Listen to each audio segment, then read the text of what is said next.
João capítulo de número 11. Você encontrou aí? Vamos lá?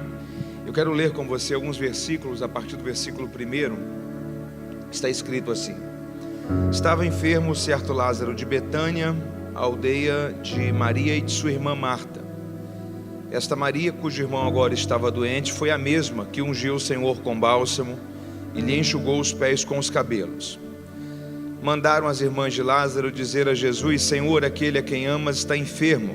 E quando Jesus ouviu isso, disse: Esta enfermidade não é para a morte, mas é para a glória de Deus, para que o Filho de Deus seja por ela glorificado.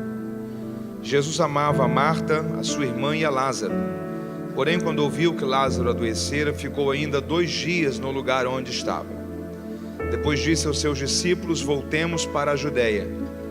Disseram os discípulos: Mestre, agora os judeus procuram apedrejar-te, voltas para lá? Jesus respondeu: Não há 12 horas no dia? Se alguém andar de dia, não tropeça, pois vê a luz deste mundo. E quando anda de noite, que tropeça, pois nesse período não tem luz. Disse isso e continuou, dizendo: Nosso amigo Lázaro dorme, mas irei despertá-lo. Verso 17. Quando Jesus chegou, já fazia 4 dias que Lázaro havia sido sepultado. Betânia estava a cerca de 15 estádios, aproximadamente 2-3 quilômetros de Jerusalém. E muitos judeus tinham vindo visitar Marta e Maria para consolá-las acerca de seu irmão. Ouvindo Marta que Jesus vinha, saiu-lhe ao seu encontro. Maria, porém, ficou em casa. Disse Marta a Jesus: Senhor, se tu estivesses aqui, meu irmão não teria morrido. Mas ainda agora sei que tudo que pedires a Deus, Ele te concederá. Disse Jesus: O teu irmão vai ressuscitar. Respondeu-lhe Marta: Eu sei, Senhor, na ressurreição do último dia. Disse Jesus: Eu sou a ressurreição e a vida. E quem crê em mim, ainda que esteja morto, viverá. E se você pode, diga amém. Eu gostaria de deixar uma palavra de Deus com vocês nesta oportunidade, a partir da história desta família com Jesus.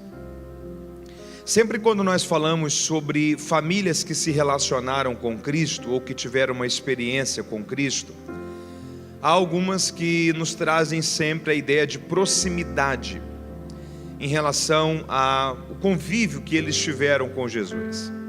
Certamente, essa família, que era composta por 3 irmãos, Lázaro, Marta e Maria, são uma das famílias que mais nos trazem essa ideia de famílias que desenvolveram uma proximidade com Cristo. É muito curioso que apenas 3 vezes, quantas vezes? 3. A Bíblia registra alguma coisa desta família relacionado a Jesus. A primeira é Lucas capítulo 10, quando a Bíblia diz que Jesus, passando por Betânia, entrou dentro da casa de Lázaro, Marta e Maria. E a Bíblia diz que Marta foi para a cozinha para preparar alguma coisa para o Senhor. Maria ficou na sala, prostrada aos pés do Senhor, ouvindo, recebendo e desfrutando de tudo aquilo que o Senhor estava compartilhando. A Bíblia diz que quando Jesus vai desenvolver aquele momento, estando ali a sós com aquela família, junto com os seus discípulos, Marta vem da cozinha e diz assim: Senhor, eu estou trabalhando sozinha lá na cozinha, será que Maria poderia me ajudar? E o Senhor olha para Marta e diz assim: Marta, Marta, você anda agitada, preocupada, distraída, envolvida com tanta coisa, e não percebendo que uma só coisa é necessária. Você também não percebeu que Maria escolheu a boa parte, e esta parte não lhe será tirada. Essa foi a primeira ocasião que a Bíblia registrou alguma coisa de Jesus com esta família. Lucas capítulo 10. A segunda ocasião é João capítulo 11, texto que nós lemos esta noite. É o texto que fala sobre a enfermidade, a morte e a ressurreição de Lázaro.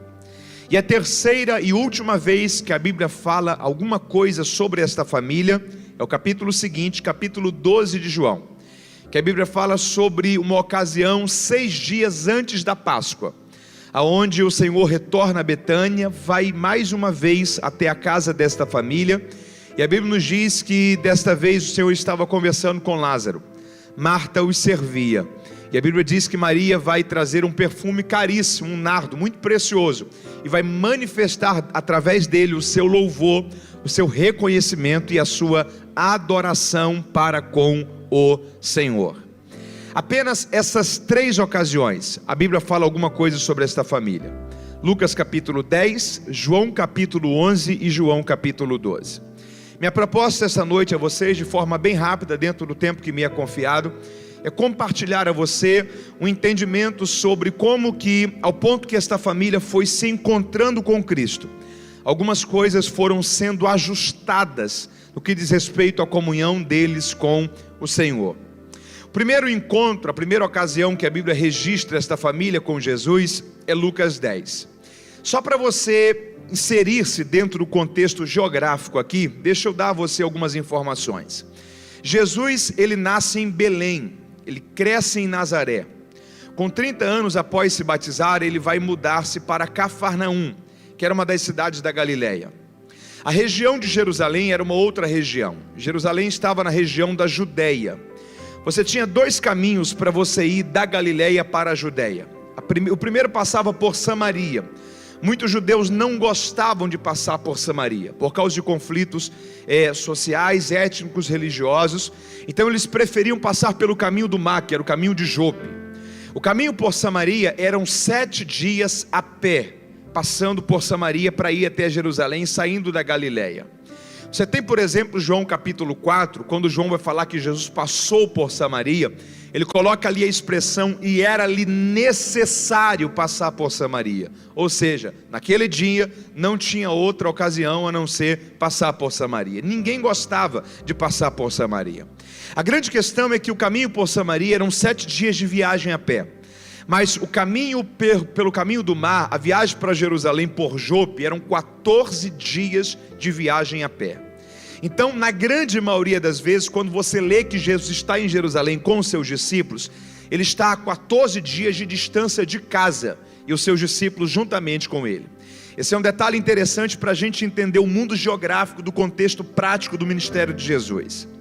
Quando o Senhor estava em Jerusalém, ele não tinha residência em Jerusalém.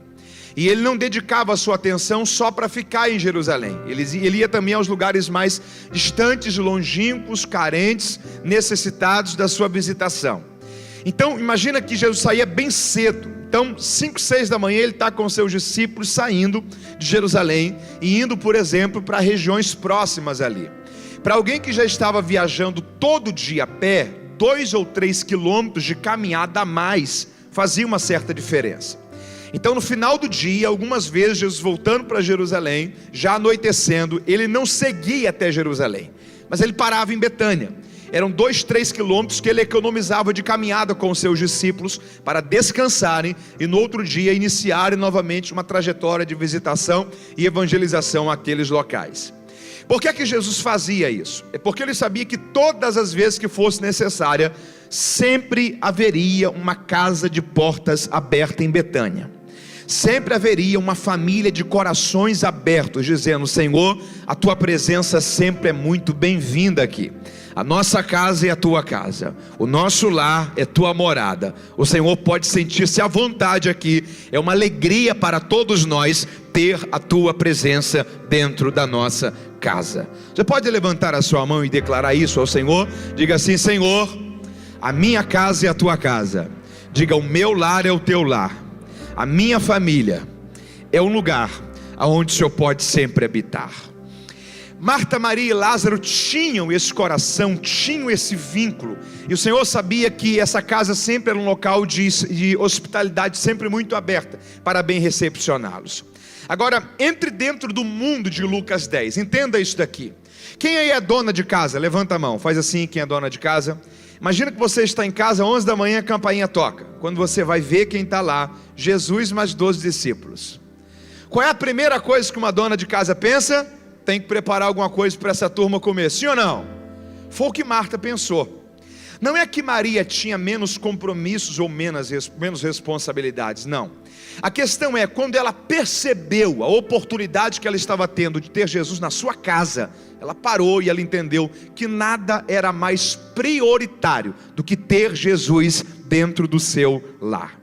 ela para tudo e ela vai aos pés do Senhor, se assenta e ela quer ouvir, ela quer se alimentar, ela quer aprender, ela quer ser edificada. Ela não quer deixar que nada roube o seu foco, a sua atenção, que nada seja mais prioritário do que o tempo para Jesus na sua vida.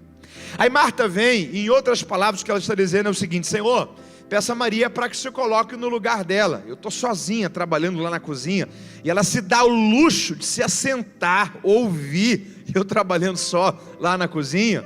Só que o Senhor olhou para ela e falou assim: Marta, Marta, você anda agitada, preocupada, distraída, envolvida com tanta coisa, e não está percebendo que uma só coisa é necessária. Maria escolheu a boa parte, e esta parte não lhe será tirada. Sabe o que é interessante aqui? É que normalmente a gente aplica esse texto aqui para aqueles irmãos que têm 2, 3, 4, 5 empregos, que o dia tem 24 horas e ele tem tempo para tudo, menos para Deus, menos para a igreja, menos para a família. Só que o que sempre mexeu comigo aqui é o seguinte: Marta estava trabalhando aqui, sim ou não? Sim. A pergunta é: para quem que ela estava trabalhando? Para Jesus. É para alguém que está trabalhando para Ele que o Senhor está dizendo: você está agitada, distraída, preocupada, envolvida com tanta coisa, e não está percebendo que uma só coisa é necessária, e Maria escolheu a boa parte. O que Jesus está dizendo aqui é o seguinte: se todo o tempo que você dedica para mim é só para trabalhar para mim, mas nunca para estar a sós comigo, você está perdendo a melhor parte. Se todo o tempo que você dedique apenas para a produtividade, mas nunca para a comunhão, você está perdendo a melhor parte. Se todo o tempo que você dedique é só para o serviço e nunca para o relacionamento, você está perdendo a melhor parte. Maria escolheu a boa parte. Ela escolheu estar aos meus pés, em minha presença, para construir comunhão, e esta parte não lhe será tirada. Glórias sejam dadas ao Senhor Deus por isso. O primeiro cenário que a Bíblia apresenta dessa família com Jesus é esse: é Marta em pé, servindo, Maria aos pés, trabalhando. O segundo cenário que a Bíblia apresenta sobre essa família é João capítulo 11. Em João capítulo 11, a Bíblia diz que Jesus chega em Betânia, e quando ele chega em Betânia, Lázaro está doente. Lázaro está doente. A notícia chega lá dentro da casa deles: ó, Jesus acabou de chegar. Aí a Bíblia diz que as irmãs de Lázaro mandaram dizer a Jesus que Lázaro estava enfermo. Então alguém chegou para Jesus e falou o seguinte: ó, Senhor, muito boa tarde. Pediram para informar ao Senhor aqui, Marta e Maria, que Lázaro está doente. Só que a Bíblia diz que Jesus ficou ainda 2 dias no lugar onde ele estava. Nesses 2 dias, nem Jesus vai até a casa de Marta, Maria e Lázaro, e nem Marta e Maria se preocupam em saber por que o Senhor não havia chegado ali, e vão ao seu encontro. No final do segundo dia, a Bíblia diz que Jesus olha para os seus discípulos e diz: vamos voltar para a Judeia. E eles falam assim: Senhor, nós acabamos de chegar de lá agora. O Senhor diz: nós vamos retornar para lá. Quando Jesus passa novamente por Betânia, já faziam 4 dias que Lázaro havia sido sepultado, enterrado. Quando Jesus chega novamente, a Bíblia diz que mais uma vez a notícia chega dentro da casa de Marta e Maria, e diz assim: ó, Jesus acabou de chegar na entrada da cidade. E a Bíblia diz que desta vez Marta se levantou, foi até o Senhor, e o que ela diz é o seguinte: Senhor, se o Senhor estivesse aqui, o meu irmão não teria morrido. 2 coisas que nós temos que entender aqui. Em primeiro lugar, Marta havia entendido tarde demais a forma como nós temos que nos relacionar com Ele. Na primeira vez, ela terceirizou a comunicação. Deixa eu te falar uma coisa: Jesus não quer que você terceirize a sua comunicação com Ele. Ele até entende quando você pede a alguém que fale com Ele sobre as dores, as necessidades, os problemas, as aflições e as realidades que você enfrenta na sua vida. Mas Ele não aceita que você limite a sua comunicação com Ele a terceiros. Ele não quer que você apenas peça alguém para falar com Ele sobre você. Ele não quer apenas que você peça a alguém que ore e interceda a Ele por você, mas Ele quer que você pessoalmente vá também. Ele quer ouvir da sua boca, com as suas palavras, com as suas lágrimas, com os seus sentimentos, do seu jeito, a realidade que tem feito parte da sua sua vida. Você não pode permitir que o seu relacionamento com Jesus fique limitado a terceiros. Você tem que entender que Ele quer que você vá, Ele quer que você ore, Ele quer que você fale. Há um caminho livre entre você e o nosso Senhor. Não limite a sua comunicação com Jesus apenas aquilo que alguém fala com Ele sobre você. Você precisa pessoalmente ir e entender que Ele também é o seu Cristo, é o seu Senhor. Ele quer ouvir com as suas palavras aquilo que tem feito parte da história da sua vida. No primeiro momento, Marta e Maria só terceirizaram. Só que no segundo momento, agora Marta pessoalmente vai. E quando ela vai, ela diz assim: Senhor, se o Senhor estivesse aqui, o meu irmão não teria morrido. O que Marta estava dizendo era o seguinte: bonito, né, Jesus? Quando o Senhor passava por aqui, precisava de lugar para ficar e almoçar, o Senhor sabia onde era a casa da gente. Mas aquele dia, como éramos nós que estávamos precisando, o Senhor não foi lá. Se o Senhor estivesse ido à nossa casa, se o Senhor estivesse presente lá naquele dia, não teria acontecido o que aconteceu. Lázaro não teria morrido. Aí o Senhor olha para ela e fala assim: ó, mas o seu irmão vai ressuscitar. E ela diz: eu sei, na ressurreição do último dia. Irmão, isso daqui é quase a mesma coisa de você olhar para alguém e dizer assim: ó, vai dar certo. E a pessoa dizer: vai, eu sei quando, no dia de São Nunca. É quase a mesma coisa. Eu sei que Lázaro vai ressuscitar. No dia que todo mundo ressuscitar, ressurreição do último dia, eu sei que Lázaro vai ressuscitar junto. Sabe qual é o problema de Marta? O coração de Marta, em primeiro lugar, está no passado, se o Senhor estivesse aqui. E o coração de Marta, em segundo lugar, está no futuro. Eu sei, Senhor, ressurreição do último dia. Se a gente não tiver cuidado, o coração da gente fica envolvido muito com o passado ou muito com o futuro. A gente fica vivendo muito ontem ou vivendo muito amanhã e a gente esquece de viver o hoje. Excesso de passado pode causar na gente depressão. Excesso de futuro pode causar na gente ansiedade. A gente precisa entender que o único tempo que de fato existe chama-se hoje, agora. O que o Senhor está dizendo para Marta é o seguinte: Marta, não tem a ver com o que aconteceu no passado, e não tem a ver com o que vai acontecer no futuro.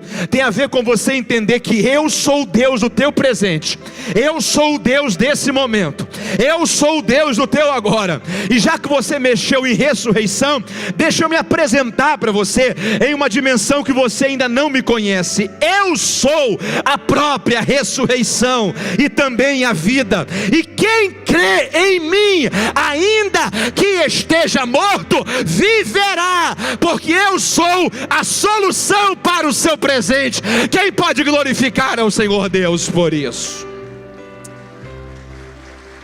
Deixa eu dizer uma coisa esta noite. A gente precisa entender isso.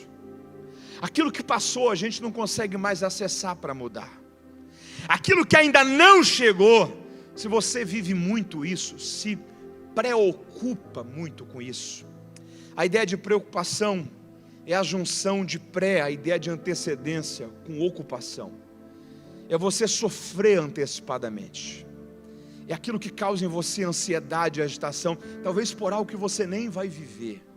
Se você permitir que a sua vida sofra um excesso ou de passado ou de futuro, talvez isso pode roubar de você o único tempo que de fato pode ser usado para transformar a realidade, para mudar a história e para começar a viver um ciclo novo sobre a sua vida. Eu quero profetizar em nome de Jesus. Deus vai trazer entendimento sobre nós, que o passado não pode ser mudado, o futuro ainda não pode ser acessado hoje, mas no presente há um poder de Deus, há uma graça de Deus e há um propósito de Deus para que a nossa vida seja mudada e o nome do Senhor será glorificado através disso. Ele é no nosso presente a ressurreição, a vida, a solução, a esperança. Quem pode celebrar ao Senhor Cristo por isso? Eu sou no teu presente, Marta, a ressurreição. Aí o Senhor olha para ela e faz uma pergunta para ela: onde é que está Maria? Aonde é que está? Aonde é que está Maria? E Marta diz assim: Senhor, Maria ficou em casa. Espera aí, Maria em casa? Maria sabendo que Jesus está em Betânia.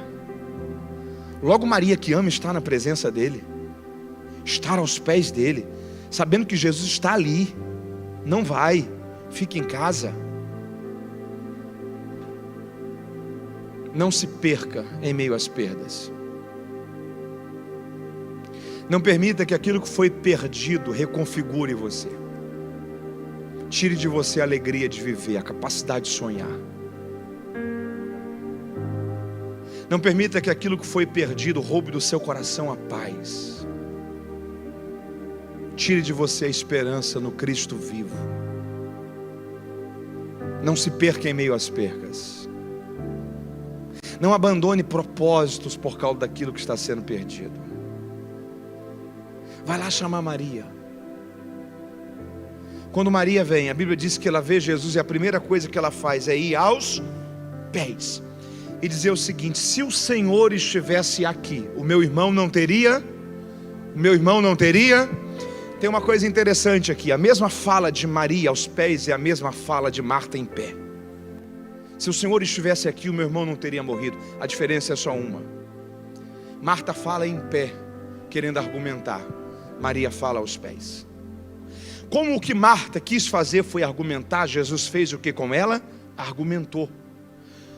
Como ela quis teologizar, falar sobre a ressurreição do último dia, o que foi que Jesus fez com ela? Teologizou. Eu sou a ressurreição. Mas Maria não, Maria se prostrou, e a Bíblia diz que ela falou isso chorando. Para quem quis argumentar, Jesus argumentou. Mas para quem chorou, a Bíblia diz pela única vez que diante de Maria, a palavra do Senhor fala: então Jesus chorou. Então Jesus chorou.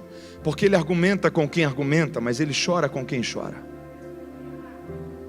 Se você está reclamando da forma como Jesus tem tratado você, talvez está na hora de você repensar a forma que você tem tratado ele. Porque ele resiste a quem resiste, mas a Bíblia diz que um coração contrito e quebrantado não alcançará resistência diante dele. Se ele não estiver em primeiro lugar na minha e na sua vida, ele não vai estar em nenhum outro lugar mais. A gente não pode deixar Jesus perder o primeiro lugar. A gente não pode deixar nada roubar o primeiro lugar na vida da gente. A gente é tratado por ele muitas das vezes na forma como a gente trata ele. Eu lembro quando, e agora há pouco, recentemente, há poucos dias atrás, nós passamos pelo famoso 11 de setembro, quando as torres gêmeas caíram em 11 de setembro de 2001, do World Trade Center, na ilha de Manhattan, em Nova York. Chegaram para o Dr. Billy Graham e perguntaram para ele assim: Dr. Billy Graham, aonde é que estava Deus quando aqueles homens sequestraram aquelas aeronaves e lançaram elas contra o coração financeiro da nossa nação? Billy Graham respondeu: onde é que estava Deus? Deus estava no mesmo lugar que vocês deixaram ele quando vocês viraram as costas para ele. Porque o problema é que às vezes a gente quer ter tratamento diferenciado de Deus, mas a gente está tratando a pessoa de Deus de uma forma errada na vida da gente. Ele argumenta com quem argumenta, mas ele chora com quem chora.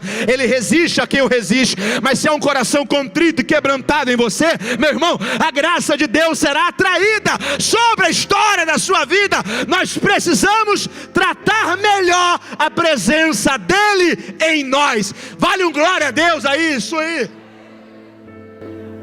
Se você trata mal ele, tudo na sua vida é desarticulado. Mas quando você entende o poder da comunhão e da prioridade, Jesus não fica em um lugar onde ele não é bem tratado. Ela fala em lágrimas. Para Marta, o final do diálogo dela foi: onde é que está Maria? Em casa, vá chamar Maria. Quando Marta vai à casa para buscar Maria, Lázaro ainda está morto. Marta volta para casa com Lázaro morto. Para Maria é: aonde é que vocês colocaram Lázaro? Maria volta para casa com Lázaro ressuscitado. Porque a forma como a gente volta de um encontro com Jesus é determinada muitas das vezes pela motivação com que a gente foi se encontrar com ele.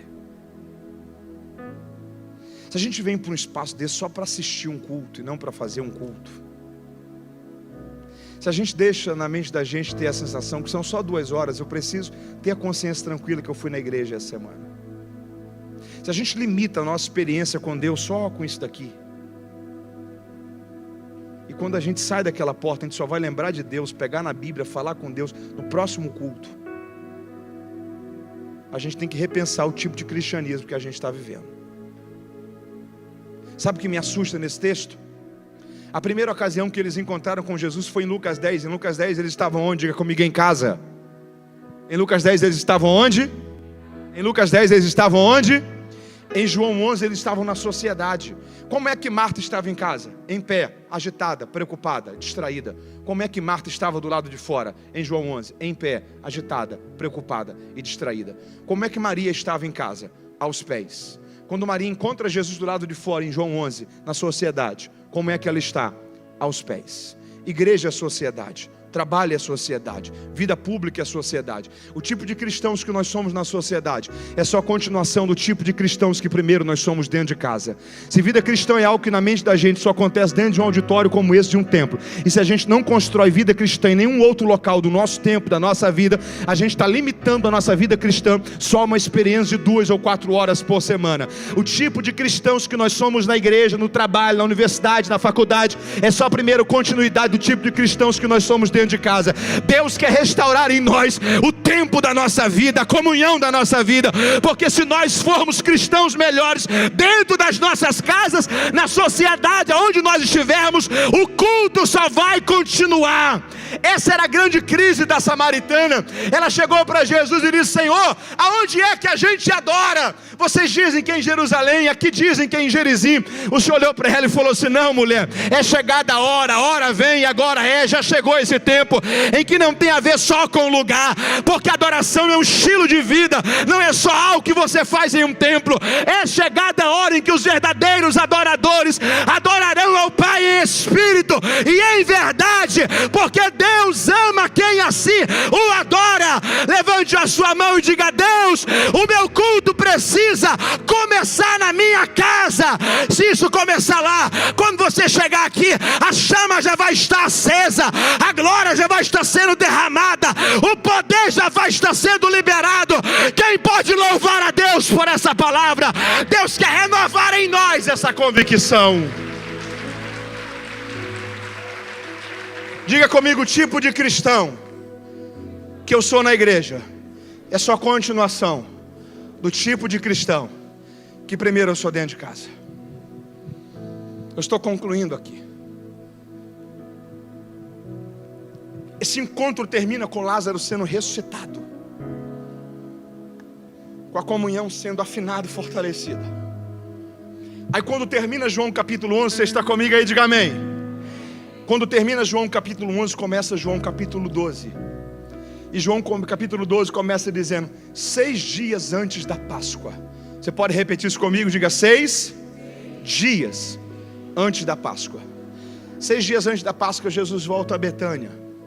E a Bíblia diz que Lázaro está assentado, conversando. Lázaro está assentado, conversando. Marta em pé, servindo. Marta estava como? Em pé, servindo.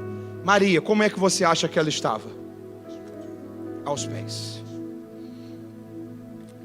Ela volta para os pés. A diferença é só uma. Em Lucas 10 ela ouve.